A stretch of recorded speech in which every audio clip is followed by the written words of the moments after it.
ان مذاکرات کی ناکامی کے حوالے سے دباؤ ڈال رہے تھے. لہٰذا یہ بڑے افسوس کی بات ہے کہ پاکستان کی انتہائی سخت محنت سے ہونے والا یہ عمل جو ہے یہ کامیابی کی طرف جاتے جاتے یہ ناکام ہو گیا. لیکن اس پورے معاملے کا کریڈٹ وہ پاکستان کو جاتا ہے کہ پاکستان نے ناممکن کو ممکن کر دکھایا ہے. اب 1979 سے جن دو ممالک کی ٹاپ لیڈرشپ وہ ایک دوسرے کے ساتھ بیٹھنے کو تیار ہی نہیں تھی. اچھا اس سے ایک مرتبہ پہلے بھی مذاکراتی عمل آپ کے علم میں کہ ناکام ہو چکا تھا, لیکن اس کے باوجود پاکستان نے ان دونوں کو نہ صرف مذاکرات پر قائل کیا بلکہ دونوں کو اسلام آباد میں فیس ٹو فیس بیٹھنے پر بھی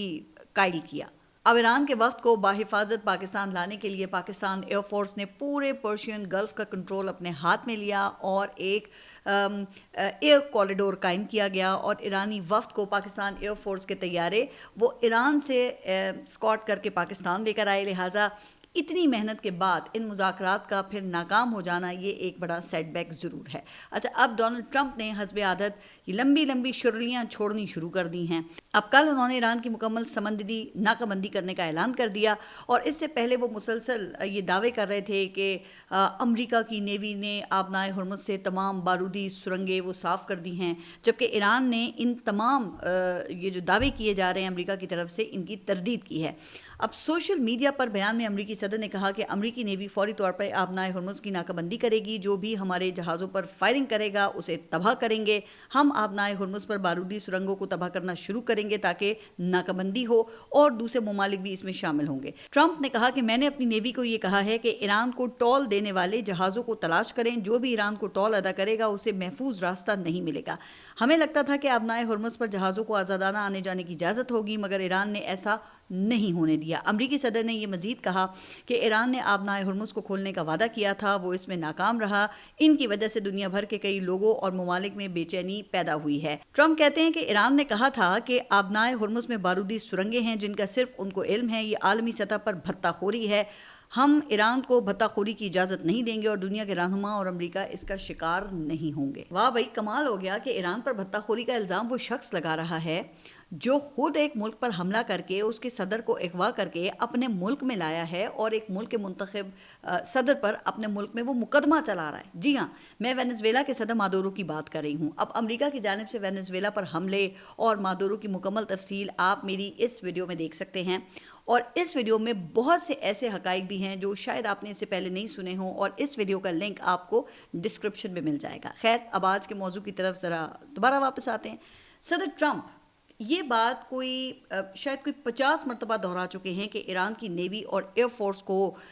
ہم نے ختم کر دیا ہے, اور ایران کی میزائل صلاحیت وہ ختم ہونے والی ہے. کل بھی صدر ٹرمپ نے ایران کی بحریہ اور فضائیہ ختم ہونے کا دعویٰ کیا. انہوں نے یہ بھی کہا کہ خامنائی اور ان کے اکثر رہنما قتل ہو چکے ہیں. اس صورتحال سے کیسے نکلنا ہے ایران کو زیادہ پتہ ہے. اب اس پوری صورتحال سے لگتا یہ ہے کہ امریکہ کسی صورت آبنائے ہرمز کا کنٹرول ایران کے پاس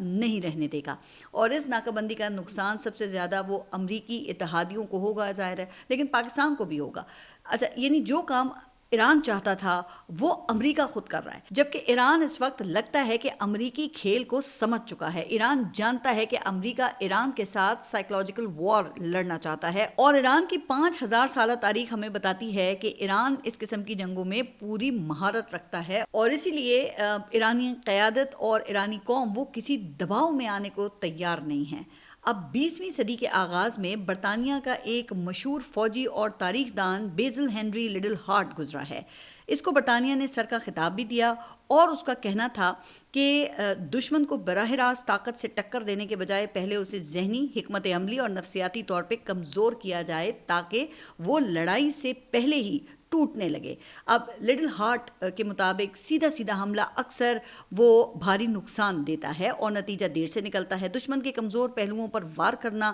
اس کی سپلائی لائنز, حوصلہ اور منصوبہ بندی کو نشانہ بنانا زیادہ کامیاب ہوتا ہے. اچھا, ویسے اب اگر ہم موجودہ امریکہ اور ایران کی جنگ کو دیکھیں تو امریکہ اور اسرائیل نے ایران پر حملہ کر کے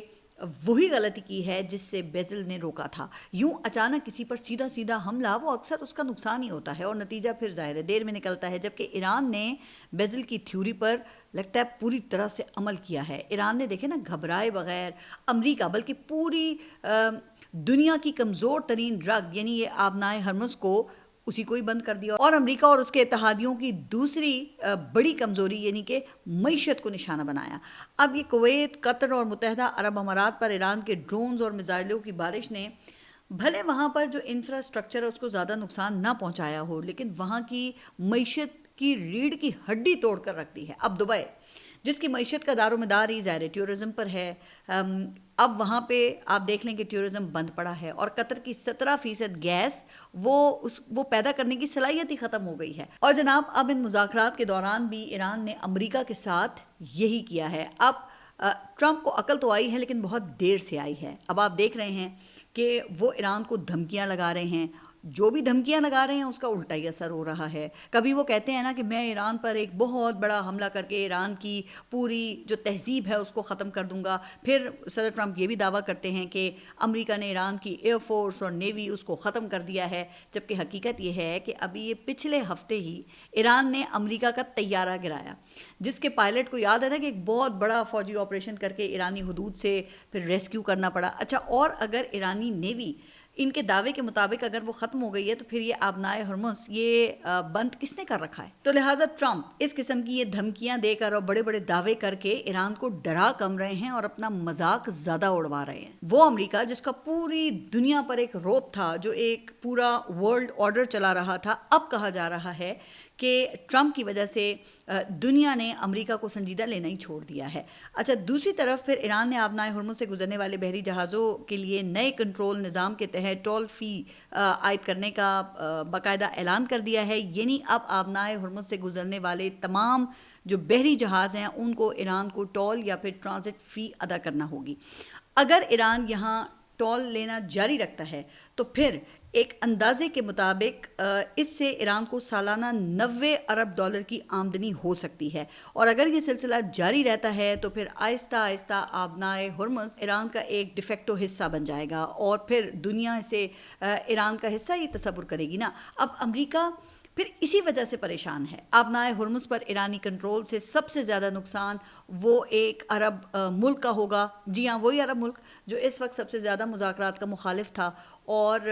اسی وجہ سے آج کل پاکستان سے بھی وہ عرب ملک کچھ ناراض ہے۔ اچھا، اس پورے معاملے میں ایک بڑی خبر وہ پاکستانی میڈیا کی توجہ حاصل نہیں کر سکی، اور وہ ہے سعودی عرب کی وزارت دفاع کا ایک ٹویٹ، جس میں بتایا گیا ہے کہ پاکستان اور سعودی عرب کے دفاعی معاہدے کے تحت پاک فوج اور ایئر فورس کے طیارے سعودی عرب میں تعینات کر دیے گئے ہیں۔ اب سعودی عرب کی وزارت دفاع کے مطابق پاکستان کی فوج، جس میں لڑاکا طیارے بھی شامل ہیں، دونوں ممالک کے درمیان دفاعی معاہدے کے تحت کنگ عبدالعزیز ایئر بیس پہنچ گئے ہیں۔ اچھا، اور اطلاعات یہ ہیں کہ وزیر اعظم شہباز شریف وہ جلد ہی سعودی عرب کا دورہ کریں گے، اور اس کے بعد پھر وہ ترکیہ بھی جائیں گے۔ اچھا، بتایا یہ بھی جاتا ہے کہ پاکستانی فورس پاک فضائیہ کے فائٹرز اور سپورٹ طیاروں پر مشتمل ہے، جس کا مقصد مشترکہ عسکری تعاون بڑھانے، دونوں ممالک کے درمیان جنگی طیاروں میں اضافہ اور علاقائی اور بین الاقوامی سطح پر سلامتی اور استحکام میں تعاون ہے۔ اس تعیناتی کا مقصد مشترکہ دفاعی تعاون کو مضبوط بنانا اور علاقائی اور عالمی سطح پر سیکیورٹی اور استحکام کی حمایت کرنا ہے۔ اگرچہ سعودی عرب کے دفاع کے لیے جانے والے دستوں اور جہازوں کی تعداد وہ نہیں بتائی گئی ہے، لیکن بعض ذرائع کے مطابق 13,000 سیکیورٹی اہلکار اور 17 کے قریب لڑاکا طیارے سعودی عرب پہنچ چکے ہیں، اور حیران کن طور پر پاکستانی حکومت نے بھی ابھی تک اس کی تردید یا اس بات کی تصدیق نہیں کی ہے، جبکہ پاکستان کے مین سٹریم میڈیا پر آپ نے دیکھا کہ اس خبر کو نہیں چلایا گیا، لیکن یہ ایک مصدقہ خبر اس لیے ہے کیونکہ یہ سعودی وزارت دفاع کی جانب سے جاری کی گئی ہے۔ اب اس سے ظاہر یہ ہوتا ہے کہ پاکستان سعودی عرب دفاعی معاہدہ وہ آہستہ آہستہ آپریشنل ہو رہا ہے، اور اب پاکستان ایئر فورس کے طیاروں کی سعودی عرب آمد کا مطلب پھر سعودی عرب کی فضا کو محفوظ بنانا ہی ہے۔ اب سعودی عرب کو کس ملک کی ایئر فورس سے خطرہ ہو سکتا ہے، کیونکہ ایران کی ایئر فورس تو ظاہر ہے کہ اتنی مضبوط ہے ہی نہیں، اور ایران صرف میزائل اور ڈرونز کا استعمال کرتا ہے۔ کیا سعودی عرب کو اسرائیل یا کسی عرب ممالک سے خطرہ ہے؟ اس پر پھر کسی ولاگ میں ذرا تفصیل سے بات کریں گے، لیکن یہاں ایک طرح سے ایران کو بھی پیغام ہو سکتا ہے کہ دفاعی معاہدے کے تحت پاکستان کسی خطرے کی صورت میں سعودی عرب کا دفاع کرنے کا پابند ہے۔ تو اب آپ کا اس پر کیا خیال ہے، یہ آپ مجھے اپنے کامنٹس میں بتائیے گا، لیکن میرے خیال سے ابھی مذاکرات ناکام ہوئے ہیں، لیکن سفارتکاری کا سلسلہ وہ ابھی ختم نہیں ہوا، تو میرے خیال سے دونوں ممالک بھی جنگ نہیں چاہتے ہیں اور ایک دوسرے پر صرف یہ نفسیاتی حربے ہی ڈال رہے ہیں۔ اچھا، ویسے آپ نے یہ میکسیکو کے کاؤ بوائز کا تماشا تو دیکھا ہوگا، جس میں وہ دو لوگ اپنے ہاتھ میں پسٹل پکڑ کر ایک دوسرے کو دیکھتے ہوئے وہ پیچھے کی طرف چلتے ہیں اور ایک خاص فاصلے پر جا کر وہ رک جاتے ہیں، اور پھر سب سے زیادہ پھرتی سے دوسرے پر جو فائر کرتا ہے وہ جیت جاتا ہے۔ تو اس وقت امریکہ اور ایران کی صورتحال وہ ذرا اسی قسم کی لگتی ہے، تو پھر دیکھتے ہیں کہ آگے ہوتا کیا ہے۔ اچھا، اسرائیل نے لبنان کو یہ دوسرا غزہ بنانے کا سلسلہ